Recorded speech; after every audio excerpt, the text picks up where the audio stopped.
Hi, this is Roger, thanks for dropping by. Relatively early on Sunday because I want to get this all wrapped up. So it's not just the filming that takes, if it's an hour-long video, it takes an hour to film, but then it'll take a similar amount of time to process, and on Sunday I'm processing twice, once for the Patreon site and once for the normal YouTube site, so this one's ad-free. Anyway, usual Sunday thank yous to everybody, the whole world. That's got it covered, I think. Yeah, just about. But no, seriously, thanks to the people that are members to the actual YouTube channel. Welcome to the new member. One's dropped out, so one new, one in, one's dropped out.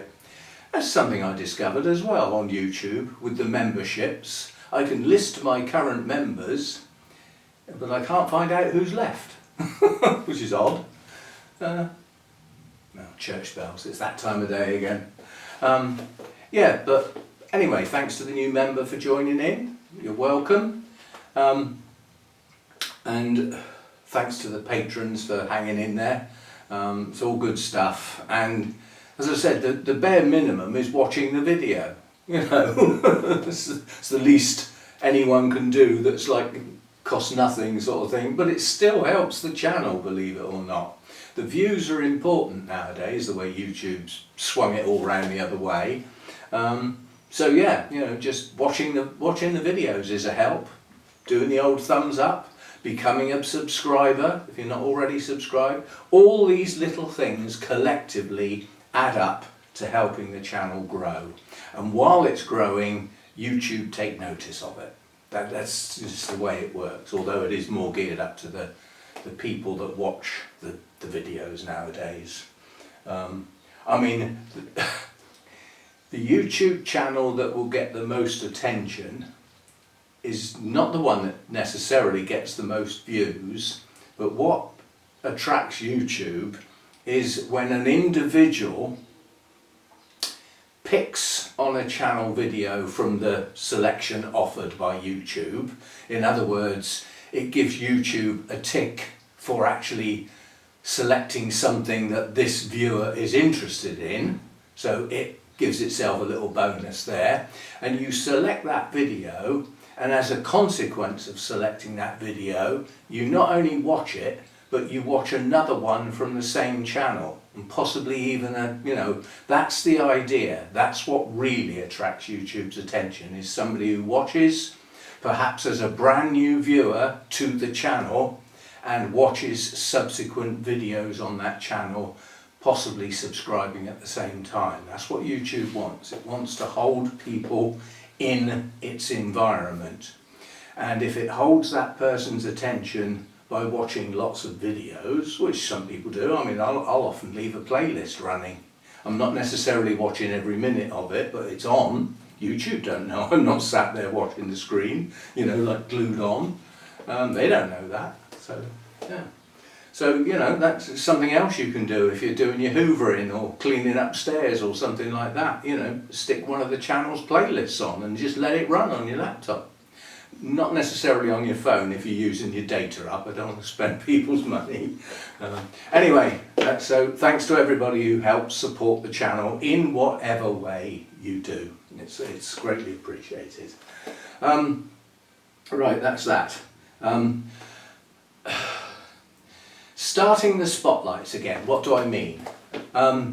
We started doing, as like the last part of a Sunday chat, picking on an orchid genus, having a look at the plants that I've got in that genus, so obviously it's dependent on that. I'm not talking about any genera that I don't have examples of, because the chances are I won't know much about them because I haven't got any.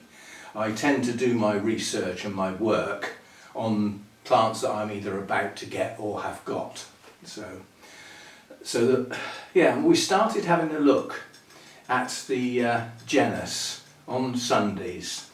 So looking at some plants, having a chat about what state they're in, are they recovering, are they doing well, do they need a repot, all that sort of thing, and some basic care for that particular genus where it can be applied, because you can't do it for all genera, because the variety within that genera is too great.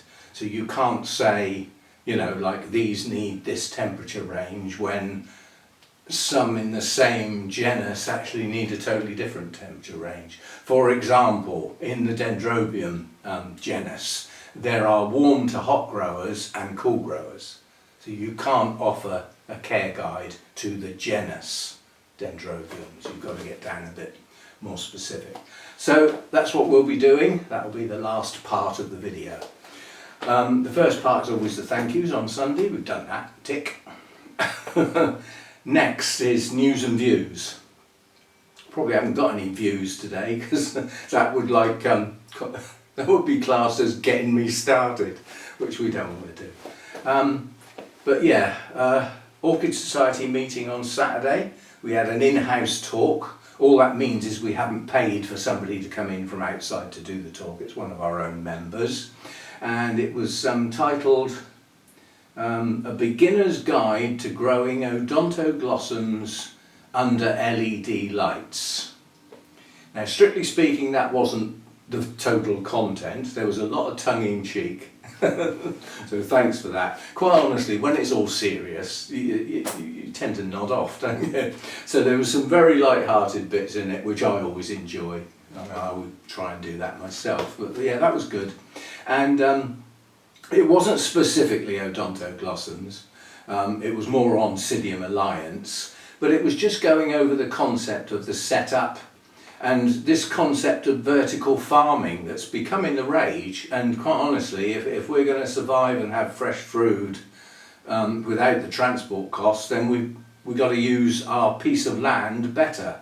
And if you've got a 2 metre by 1 metre piece of land and you put 10 lots of shelving above it with LED lights or grow lights of some sort underneath each one of those shelves, how big is your land base now? You've gone vertical. Now there's people already doing this in the farming world for things like soft fruits and salady type things like lettuces and stuff like that. Stuff that don't grow huge, that can be squashed up together quite well, often combined with hydroponics, because if you use water hydroponically you're going to need a fair bit of it. But what comes out the bottom can go back through filters and come in the top again. So you're using the same water over and over again. And it may well be the way of the future. If we don't want all our countryside and woodland just growing food, then we've got to do something and think about another way to grow. And if you're going to grow that way, vertical, with lighting, it doesn't matter where it is, does it? It can be in a warehouse. That doesn't even need windows, does it? And that can be fully insulated. It can have solar panels on the roof to drive pumps and things, and perhaps provide some heating. Maybe the way to go. And some thoughts for orchid growing following on from the concept, which was nice, the way it led into, and now this is what I've done in. He's dedicated a spare bedroom to these thought processes. So he's made his own sort of staging, which is shelf based. It's got a bottom shelf and then perhaps a middle shelf and perhaps a top shelf with lighting. He's got lighting, some lighting on the underside of shelves, so shining directly downwards, and he's got some that shines in from the sides. Yeah. And he caters for different height plants, which is always a problem. You've got lights there, your shelf here, and you've got a 2 foot tall plant, a 1 foot tall plant, a 2-inch plant, yeah? So they're all different distances from the light. That's not what you want. But he adjusts his plants by standing them on things like upturned pots and stuff like that, so they can get a relatively even lighting over all of the plants. Anyway, it was interesting, and it sparked off my thoughts again about what I'm going to do about this business of my winter resting dendrobiums, those that I've got left. And the answer is they didn't bloom, or they either didn't bloom hardly at all or not at all. So what do we do? What was wrong? Why didn't they? Well, why didn't they was round the other place, the shade netting came off in the winter, and those resting dendrobiums were hung in such a way that if the sun came out, it shone on them through the glass. You can't get much brighter than that, can you? They got that bright light and they bloomed well. I can't do that here. I can't drag the sun round from that side of the house to this side of the house, so we have to have an artificial sun, i.e. get the grow lights out. Now, I don't need them for the whole of the winter. I need them to spark that winter light, you know, after all the leaves have dropped off. Now, if you think about deciduous trees, they don't dump all their leaves at once under normal circumstances. It's a gradual process called autumn, or fall, leaves falling and all that. It's actually fall is a much more appropriate word than autumn. I don't mean I'm going to use it, but anyway, the leaves come off under a gradual process. So as winter progresses, more and more light becomes available. But you've also got to take in mind the weather changes in winter. Now, where we're talking about in tropical climes, where there are deciduous forests, it's not the tropical heat that you're talking about, the evergreen forests, you know, that type of thing. This is less heat. Similar rainfall during the growing season. But when you come to the winter, the weather is such and the rainfall is such that those trees can't support that leaf canopy, so they dump their leaves. When they dump their leaves, it lets in more light. But the chances are there's more cloudier days during that period, and or mist and fog and, you know, that sort of thing going on. So it's not always a bright sunny day just because the leaves are off and it's winter time. But there is a fair bit of that going on. So if I want to recreate that condition, I need light. So I think we will be getting the grow lights out. And it won't be for everything in here because there's an awful lot of things seem to be doing okay. If I go back through last winter, it's quite a few of the plants I don't need to worry about. But some I do. So I either drop those plants and don't have them anymore, or I do something about it. And the idea is we'll get the grow lights out. Now, most of the plants that I'm talking about are actually mounted. Those that aren't mounted, I plan on, so they're in a pot, I plan on getting some sort of hook mechanism on the pot to be able to hang it on my mounting racks, so that I have one rack dedicated to any plant that needs that high winter light on one rack. Now I only need one light. So we cut the energy usage down to the minimum I can get away with. That's the plan. So far so good. Say what you think. But that's my idea. These plants didn't bloom because they didn't get the light at the right time of year. And I can't change the way that the grow room faces. So I've got to produce it artificially, and that's my plan. As it is, it's an outline sketchy plan, but that's the plan. And the idea will be to use the light probably all day long, at least for a third of the day. And the most important thing it will be doing is extending the day length up to 11 hours. Bearing in mind in the winter here, you're lucky to get 8 hours, yeah? Although sunrise to sunset might say 8 hours, the first hour and the last hour aren't exactly very bright, are they? So you're looking at very short day lengths along with less light, so you can understand why they didn't bloom. Quite a dramatic change. And I wasn't, when I moved here, it was the middle of winter. I moved in December, and I was more worried about setups and things like that. I couldn't be concerned about individual plants. And I didn't notice to any great extent that first spring was showing the signs of these failures, but not to a great extent. Just, I was thinking, oh, they've moved house, they've changed environment, so I'll let it go. Well, I shouldn't have done, should have thought about it. Anyway, so that's hopefully going to pull up some plants into growing a bit better through the winter and producing their blooms. Otherwise, there's no point in having those types of plants. In my view, there is no point in having a plant that has gorgeous blooms if you never see them. It can go to somebody else and let them see the blooms, and I'll have something of theirs perhaps. On that subject, I had a chat with Lynn about some plants, you know, now that I'm settling into knowing what appears to be doing okay with little effort, and Lynn's got lots of those. So she said she'll have a think about it, and maybe I'll be getting some plants from that direction. Because we're going to arrange for me to go there, and then I can have a look. You know me, I like to pick the plant up, yeah, I like that sort of thing. Rather than buy online where you just see a picture, and it's often not even the picture of the actual plant you're going to get. So that's hopefully to come. Yeah, as I said, the talk actually sparked off my thoughts. And the other thing is that although the talk had in its title Odontoglossums, you have to bear in mind there aren't a lot around anymore. They got changed to Oncidiums. And there was also a bit of the talk was about the intergenerics, and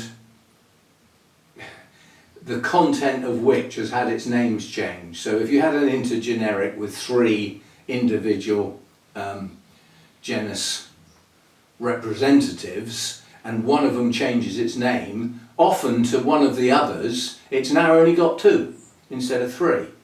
So that intergeneric name, things like Wilsonara, Aliciara, if any of that content changes its name, that name becomes invalid because it is now non-representative. So they are complex. All that subject around the Oncidium Alliance and all the name changing is complex, and it can mess you about because some of the name changes, the new name implies a certain type of care when in fact the old name would need a different care. So you've lost your care guide from the content of the intergeneric name. It can get messy. Right, let's have a look at some plants then. Let's have some coffee first.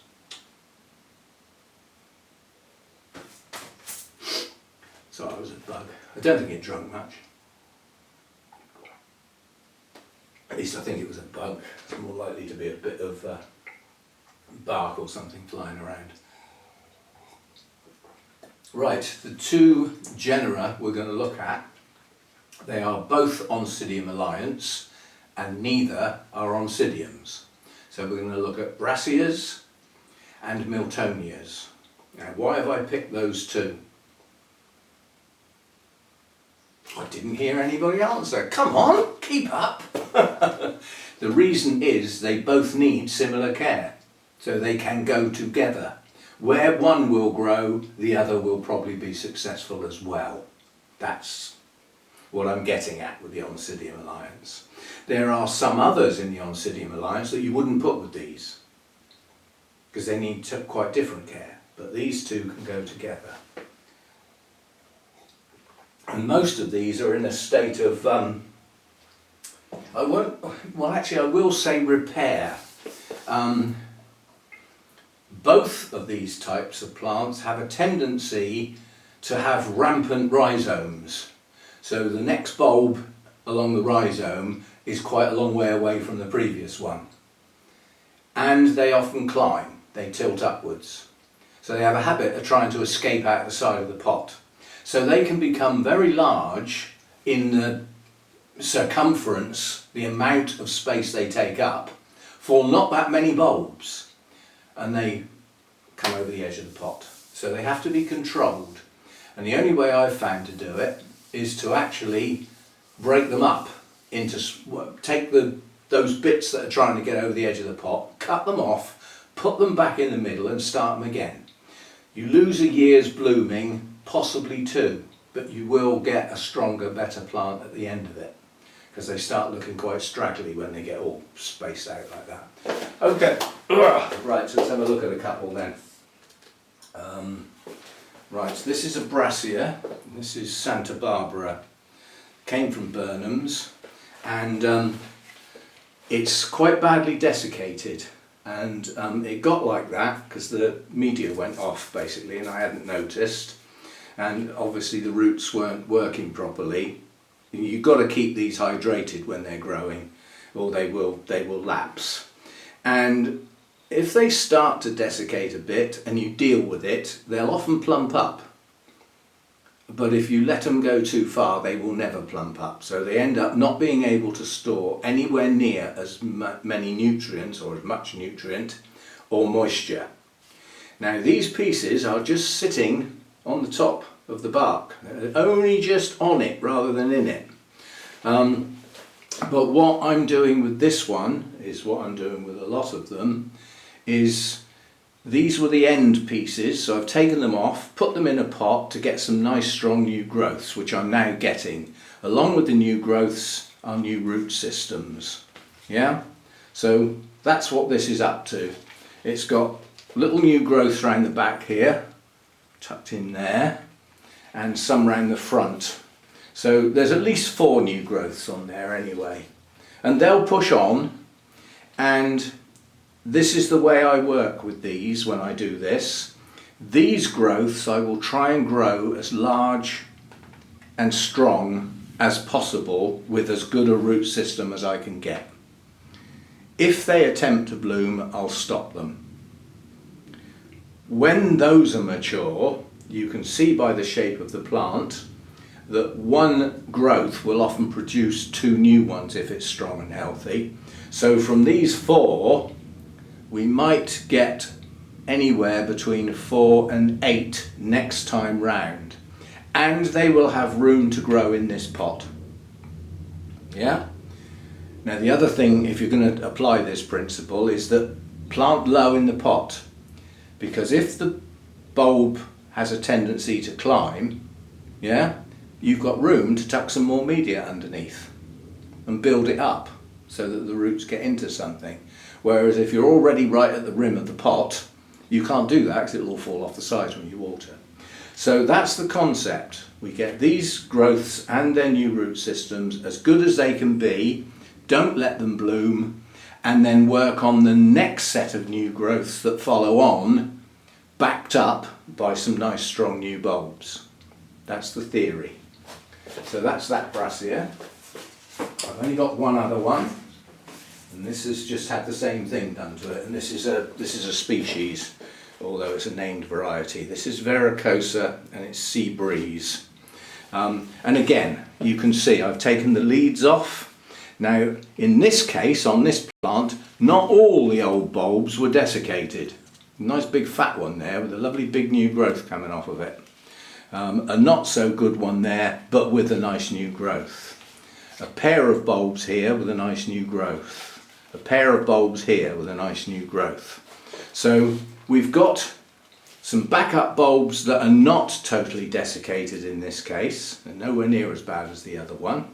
And we've got our strong new growths pushing on, nice healthy growths, and those growths are only just starting their roots, but they are now growing roots. So they will generate new roots, hopefully nice strong growths and nice big bulbs. Don't let them bloom. That's for the next lot. And again with this one, most of the time a bulb produces a single new growth. That's more likely on a species. The hybrids tend to be a bit more vigorous. Some, not all. So again, that's the same principle being applied to that one. So that's the 2 Brassias. As I said, I've only got 2. Now I need somewhere to put them.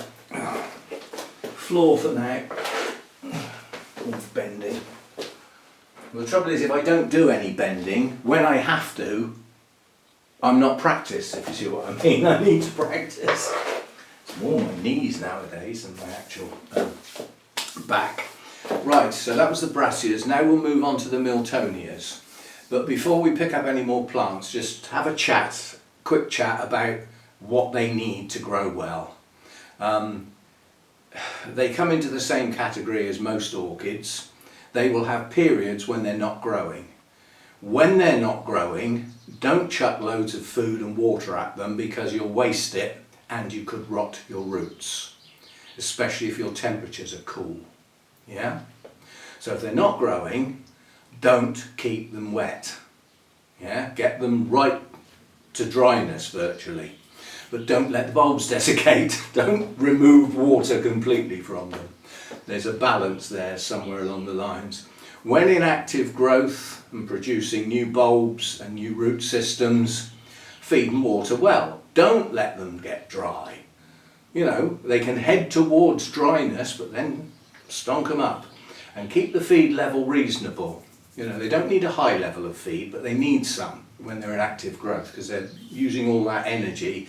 And if you don't add some feed in, they will take everything out of the old bulbs and they'll just go and there'll be nothing left because they've used it all. Yeah? So by topping it up, you stop that happening. Both of these genera are up the higher light end of the Oncidium Alliance. That don't mean you chuck them out on the patio in full sun all day long.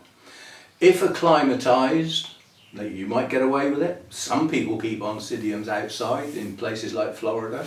But as far as we're concerned, in the UK, we tend to talk about under glass or in windows or in greenhouses. So through glass, the sun would be classed as dangerous on these. I would not do it personally. However, they do like bright light. They're up the brighter light end of the Oncidium Alliance. So good light for these. They like humidity. They're not dependent on it. And it doesn't need to be high. Now, when I say that, we're talking about 60 to 70% is their comfort zone. Less than 60, not so comfortable. More than 70, not so comfortable, believe it or not. High humidity for plants that have not got it in their genes, they're used to a more buoyant atmosphere with some good airflow and movement. Yeah? Too much humidity starts causing problems with rot and things. So, you know, you can go over the top. The higher the humidity you've got, if you can't get rid of it, then make sure the airflow's high as well. Keep that air moving. Stop all those pathogens and nasties settling on the plant. Keep them moving. Maybe they've run out of steam and peg out. So that's that. What else? Not much else really. As far as repotting is concerned, when you get to know your plants, like I've said with what we've looked at so far, one of the Brassias pushes its new roots out as the new growths grow.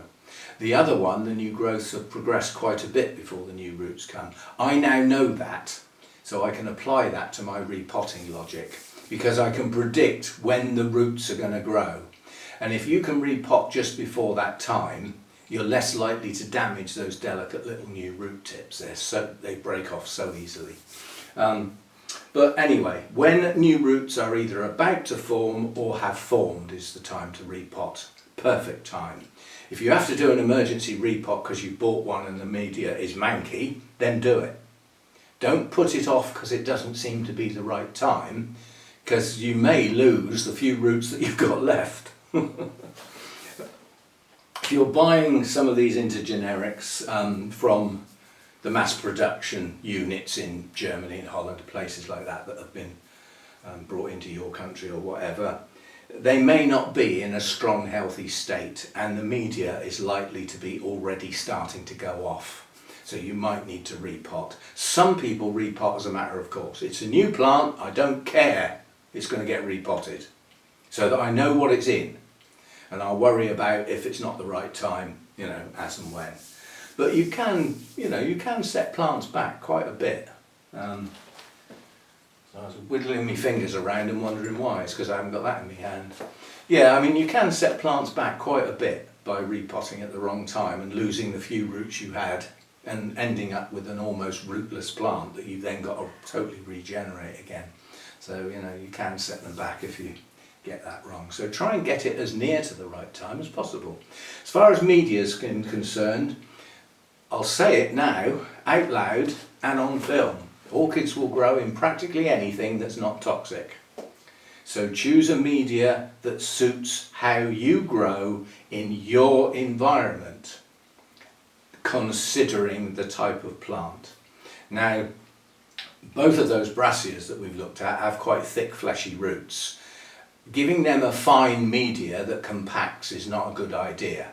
They need air around those types of roots. So I would suggest for those types of Brassias perhaps a mix of small and medium bark, or just medium bark. You can chuck some charcoal in with it, you can chuck some grow stones in with it, you know, some non-organic leca in there to make sure there's air around the roots and it can't compact down and shut that air out. Whereas, you know, like a seedling mix of bark, it's not going to last that long because it holds more water, therefore it will stay wet longer, which is not ideal, and it will rot quicker and break down, and then it'll almost turn into a solid lump. So make sure you've got air around them. Some of the Oncidiums, like some we're just about to look at, have very fine root systems, and they do need small bark, possibly with some moss. Right, so we're moving on to Miltonias now, not to be confused with Miltoniopsis. And you sellers out there, get the name right.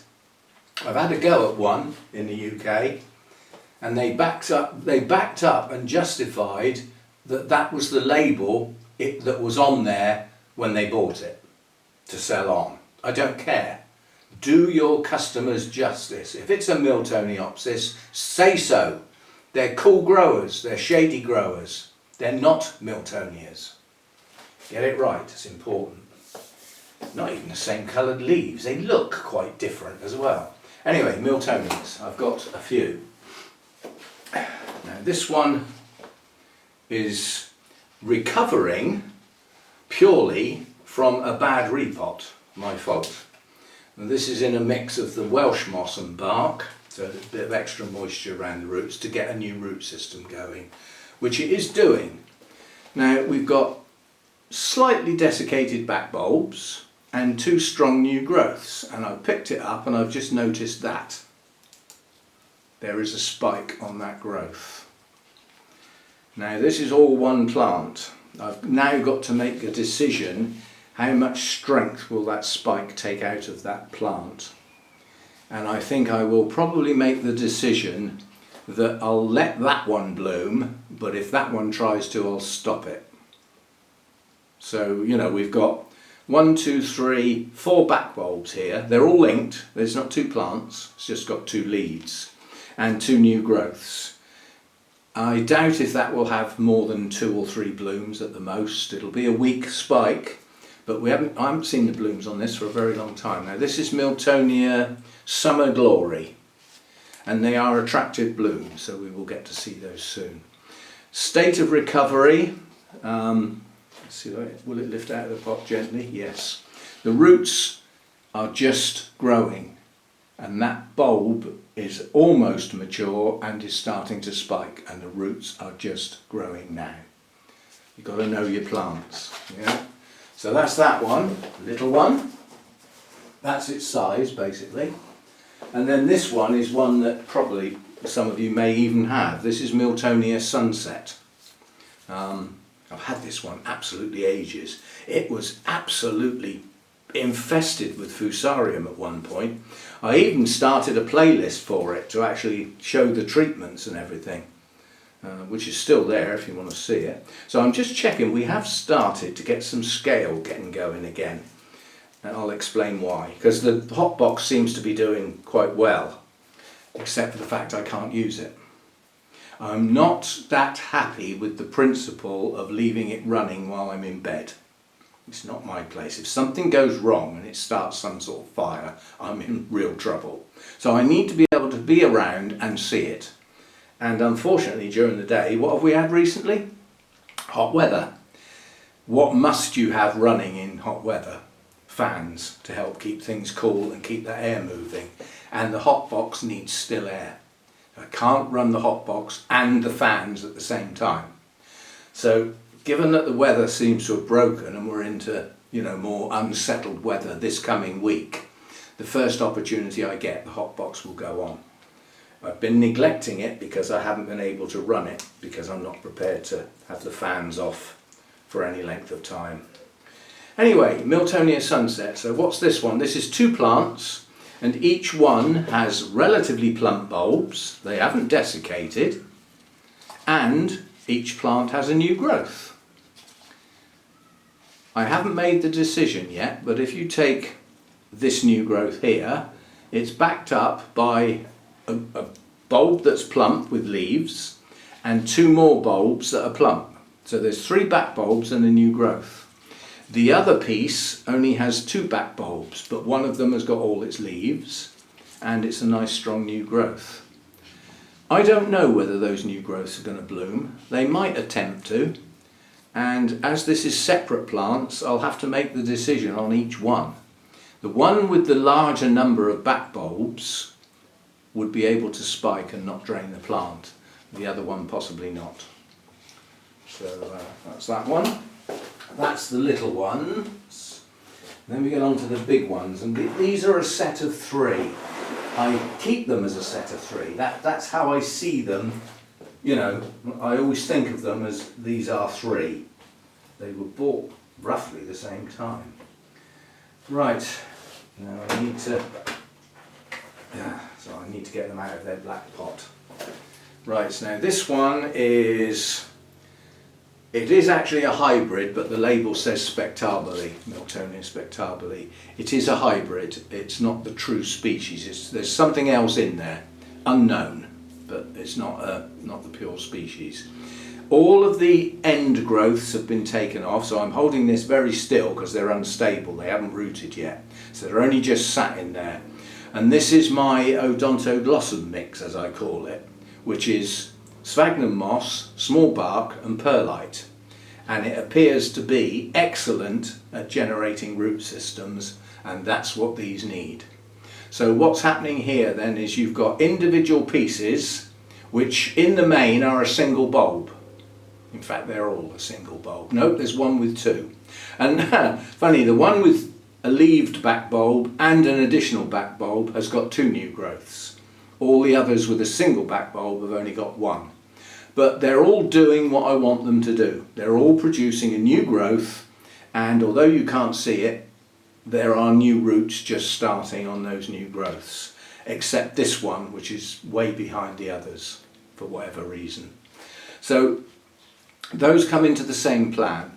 They were going over the edge of the pot, leaving the middle of the pot almost hollow and looking scruffy and tatty. So you start them off again. Now, what to do with these when each one of these becomes a nice plant? Do I keep them in the same pot? Or do I sort of say to myself, I've got plants that somebody else might like, and they go in separate pots? But that's not for now, is it? Right, so that's that one. That's the one that's probably most recently been done and is not responding as well as the others. And this one, is this the more of it? Yeah. Now this one has had exactly the same treatment. The beauty of this one is the old bulbs are quite strong.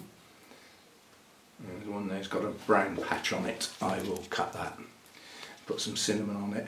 But again, it's the same principle. These are all the ends of the, the growths. They're all producing nice strong new growths, and each one of those new growths is producing new roots. So I will have a pot full of roots and some nice strong new growths. None of these will be allowed to flower if they try. Not yet. Whatever they've got now, the new growth needs to produce a nice strong healthy bulb. The next new growth can then be allowed to flower. That's the principle I'm applying. And again, when this is full up with all these new growths and roots, it's still not one plant.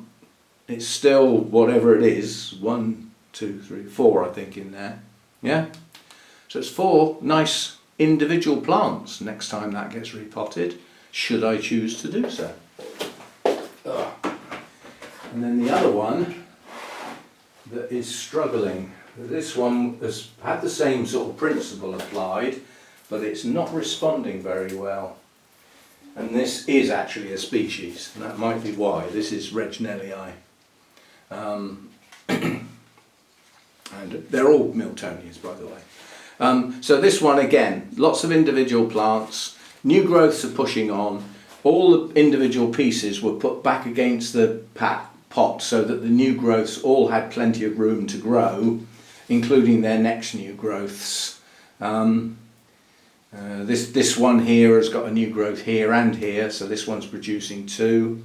This one's produced 2. This one's produced 1.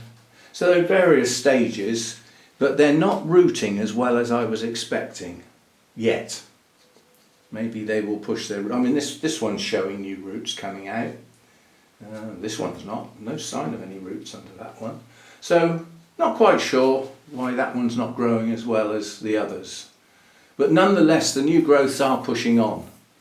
Now, if they don't form good-sized mature bulbs, I need to try and identify if there's a good reason for that, or is it just the repot shock where they won't get going, because that can happen.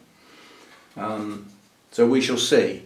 But if that was if these growths are not as strong and healthy as I would like them to be, and it is classed as like, well, that was a consequence of the repot, then the next set of new growths should be okay, because it won't need repotting.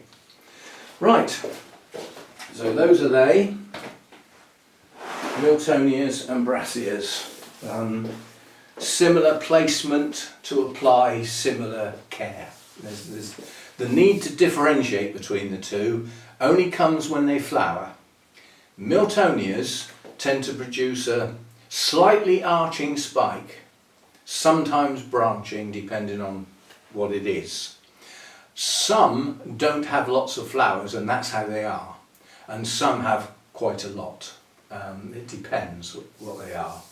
The Brassias tend to have much longer spikes, and they can be very long, 1 metre or more, and multiple blooms, and the blooms technically are huge, like that big, but they're endearingly known as the spider orchids, and like with a lot of spiders, they're all legs. They're all huff and puff and no body. Yes, so the Brassia tends to have quite a small centre with its lip and everything, and then the petals and sepals are really long and often very thin. And I've just forgotten one that I would class as a Brassia, and it's just behind me, luckily I can get at it. This is it's got, probably half of it is Brassia, and what the other half is I don't really know, but this has been recently repotted, and rather than having repot shock, it's got repot. I'm going to go mad now, I've got some nice new media. So this is Shelob Tolkien, and this has got 4 spikes, 2 on each of the new growths coming on. The old bulbs are still nice and plump round here, yeah. Slight, that's not wrinkling, that's veining. That's slightly wrinkled, just to show the difference. But 2 nice strong new growths pushing roots out now. They'll get down into the media, and 2 spikes coming, so we will have Brassia type flowers to look at in the not too distant future. Now, these spikes will get longer, but 1, 2, 3, 4, 5, maybe 6 buds on there. Not so many on the others, I suspect, but nonetheless it's coming into bloom. And it's a nice plant. It's growing okay. And on this one, the new growths don't climb as much as some of the others. They do have a slight incline, so they do like going uphill a little bit, but they don't like the steep stuff. A bit like me. And also the rhizomes are not ridiculously long like some of them as well, especially some of the Miltonias. So yeah, that is a Brassia type. A Brassia type hybrid. And while I'm at it, it needs a new tray. As I pick up any plants on these that are in these big black trays, I automatically give them their new tray so that they're nice and stable. They sit on there nice and flat, and the tray is nice and big, so it forms a good base for them. They're far less likely to tip. Right, yeah, I nearly forgot that one. That's why I didn't get it out, because I'd forgotten it. Right, there we go then. So that's a chat about those. Good light, reasonable humidity, some airflow. The light is probably the most important out of those factors. And the other thing they don't like is to get too cold. They're classed as intermediate, which means their minimum winter night temperature is, I think it's 12, something like that. If possible, I wouldn't let them get that low. I'd keep them a bit warmer than that. But they will survive at those lower temperatures. You have to bear in mind in the UK, when you talk about, minimum night temperatures, you're talking about 15, 16 hours at that temperature. That's an awful lot more than the temperature in the day, and given that they take quite a bit of time to acclimatise to a change in day and night temperatures, they're not doing as well in the UK as they could do where they come from, where they would only go down to an 11-hour day length. So, and again, if you can give them artificial lighting to keep their day lengths at 11, 12 hours through the winter, you'll have stronger, healthier plants. Because, when they lose their day length, by the time they've acclimatised to the fact it's daylight again, it's starting to get dark. So they're virtually not growing. They're not doing much at all in the winter. So additional lighting could benefit them a fair bit. One thing I will say, because somebody mentioned it yesterday actually, if you're growing in the home, turning your house lights on is no substitute. That is not light that an orchid can respond to. Your eyes do and your brain does, and it actually says, cool, your lights are bright in here, aren't they? No, they're not. Not at all. No, there's a difference between proper growing type lights and the intensity that they give off compared with your home lighting. I mean, if you're anything like me, I've got one little lamp. I don't have the big lights on, I just have this little glow in the corner of the room while I'm relaxing in the evening. And a lot of, people that have come around and said, can you see all right in this light? And I said, yeah, give it 5 minutes and you'll be able to see okay as well. Your eyes adjust and they can fool you.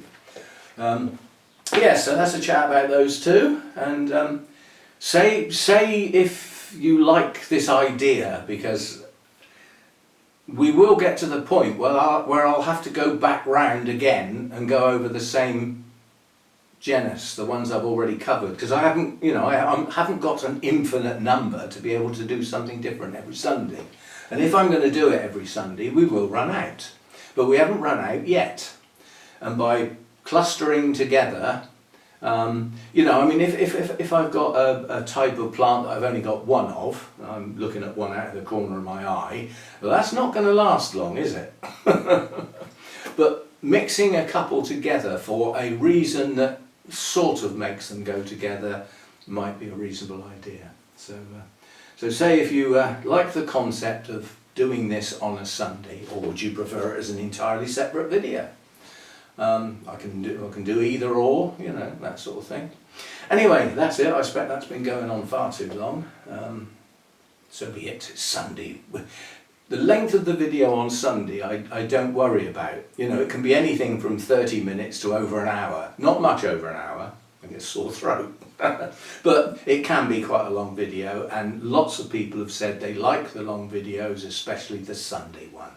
So if it's a really long one, I'm not apologising, it's what a lot of people like. So, and what's coming up? Friday will be our Project Orchid video again. Not a high hit on the views for those videos, but I will continue the project for this year. We might not be doing it next year. What else have we got coming up? I've still got some potting and messing about with some mounts to do. So there'll be some of that. Outside, for those that are interested, that's why I've left it till the end. My 2 lots of bonsai staging are still sitting in the lounge, they're curing, and I need to make sure they've done that properly, because when they go outside they are going to get wet. The weather has changed. It's been raining for an hour and a half this morning already, So we're now getting showery periods and bright periods and much lower temperatures. So, you know, better for all, I think. Certainly better for the garden anyway. But yeah, those I've got bags to go around the tip and some big cardboard boxes that are too big for the dustbin. So that's a trip to the tip. While I'm out, I want to get some bark mulch for this section of the garden. There's no point in putting that on that section of the garden until it's been weeded. And I don't want to set my bonsai staging up until I've weeded that bit, because it'll be in the way and I'll keep knocking against it while I'm bending to get the weeds out. So there's some garden stuff to do. Hopefully Hannah's coming down this weekend where some of the more heavy duty gardening stuff will be done. Things that I need steps to get to, and I'm not happy going up steps, especially getting near the top without somebody stood on the bottom. It's so easy to just overstretch and the whole thing tips over, and then you're, you know, A over B and land on something nasty and break something. And I could be out in the garden with a broken leg. Who would know? The phone's in here, I'm stuck in the garden. You know, be careful when you live on your own. You know, accidents can, you know, leave you totally on your own. You know. So yeah, so hopefully we'll get some of the bigger stuff done. And the strimmer did the job on the cracks in the, you know, between the pavers. It does the job. The heavy duty line that's coming will make that faster, and cutting the edging and everything, cutting that ivy back, it'll make it faster. And the chemical that I want to use on these cracks to stop anything growing, I can't do, because you need 6 to 8 hours without any rain, and I can't guarantee a period like that at the moment, so I haven't done it. And that might mean that some starts to regrow and I'll have to do it again, but patience. Yeah? So there's some stuff to do outside, which may or may not get filmed, we'll see how we go. But I will have a garden update, walk around the garden at some time relatively soon. But I want to wait till I've done those bits. I want to wait till I've done the weeding, got the mulch on, got the bonsai staging set up, and you know, so we shall see. And yeah, I think that'll do for today. Whatever you're up to, have a good time, and I'll see you in the next one. Thanks for dropping by. The bit on the end. Apologies to Insa. The revenge orchid didn't appear, and it should have done. Unfortunately, it's in a place where I've got to move an awful lot of plants to get it out, so I won't do it now. But there is actually another Miltonia that Insa didn't. He paid for it in the UK, so that when I got to Burnham's it was presented to me. So it didn't get forgotten, it's just I couldn't get at it any sense, so there's that. And also, I did mention a while ago, we're starting to see a bit of mould on some of the leaves. That's revisiting a problem I had. What stops mould as well as bugs? The hot box. And I haven't been using it because of the heat. So I think when I get back to using that, that should put a stop to that. It's not going to get rid of what's there, but I can work that off as and when I water on plants that are badly affected. There's only a few that are badly affected, and some have got a bit. It's not a big deal. But yeah, that will be a consequence of not using the hot box. So, anyway, we haven't had a bit on the end for a while, have we? Yes, right. So, see you next time. Thanks for dropping by.